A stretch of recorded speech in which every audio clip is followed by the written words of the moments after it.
Eh bien bonjour, ravie de vous retrouver. Alors nous sommes au tuto numéro 2, mais avant ça, j'ai quelque chose à préciser. Hier, je vous ai montré le produit l'Eleoclean et j'ai oublié quelque chose de très important parce que c'est notre décrasseur, dégraisseur et dessireur. Et ça, c'est hyper important parce que vous savez que sur la cire, il n'y a rien du tout qui tient. Donc ça, c'est une obligation. Voilà. Bon alors, on revient à notre petite table. Qu'est-ce que j'avais fait ? En lin, en craie, un pochoir, le pochoir rétro. Et hier, eh ben, allons-y, je l'ai badigeonné de la patine, enfin de mon jus, du jus chocolat et vanille. Voilà, c'est un mélange, ce sont des satinelles que je mélange à 50% d'eau. Mais ça, c'est vous qui jugez un petit peu ce dont vous avez envie. Et puis, maintenant, on va enlever la patine. Alors, on voit de près ce que ça donne déjà.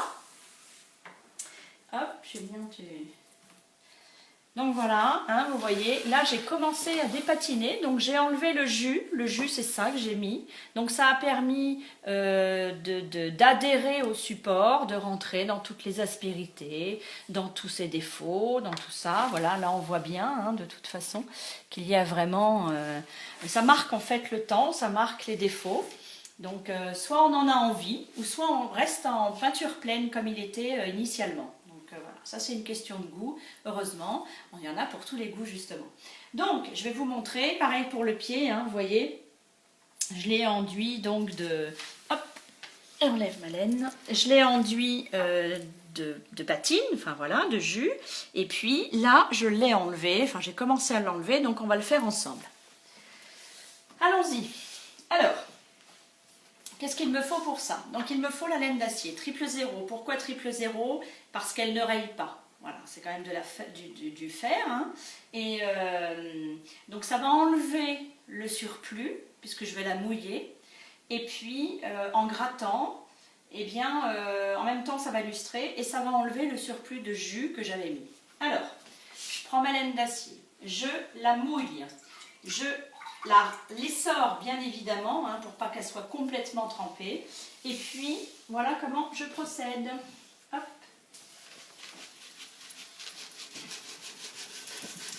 Voilà ce que ça donne un petit peu. Alors, on essaye de bien tout enlever, ou pas. Ça, c'est toujours la même main qui le fait, la même personne.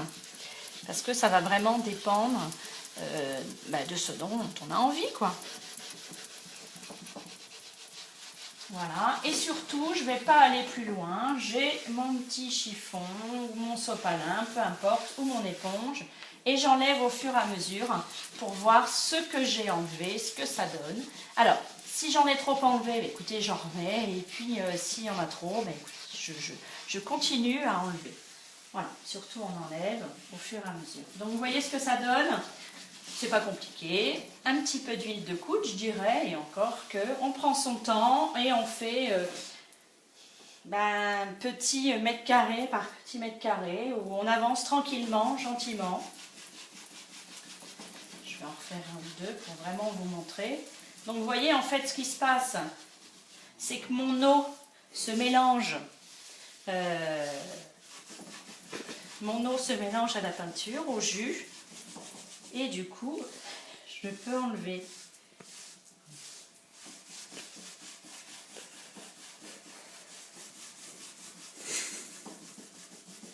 Voilà. Regardez ce que ça donne.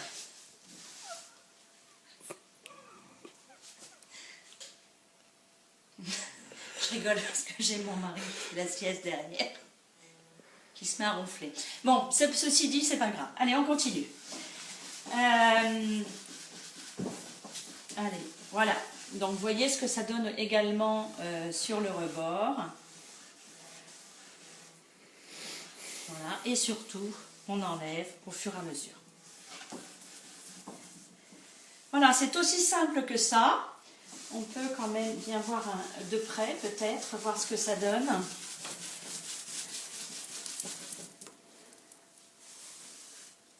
Donc, vous voyez, on essuie vraiment au fur et à mesure, hein, pour voir où on en est.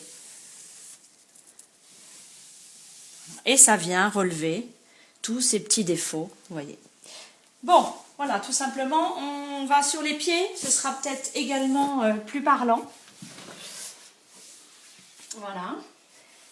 Allez, c'est parti. Donc toujours pareil, je ne vais pas plus loin. J'enlève pour voir où j'en suis. Alors, ce qui est enlevé là, c'est normal. C'est moi qui avais fait un effet Chabi, c'est moi qui l'ai voulu, ça. Donc voilà, parce que je trouve ça joli. Et par rapport aux deux pieds, bien écoutez, c'est parti. On va regarder ce que ça donne. C'est pour ça que je suis tombée amoureuse de cette table d'ailleurs. Parce qu'elle a vraiment des pieds splendides. Avec ces petites boules, là, j'adore. Donc, vous voyez la différence? En fait, ça vient vraiment rentrer dans tous ces interstices, là. Et puis, remettre en valeur la moulure, je dirais, les moulures, les arrondis. Voilà ce que ça donne.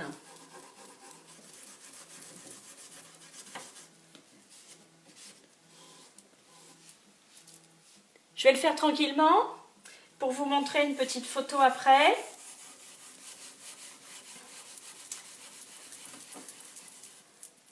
Et c'est vraiment des petites étapes, il ne faut pas vouloir aller trop vite.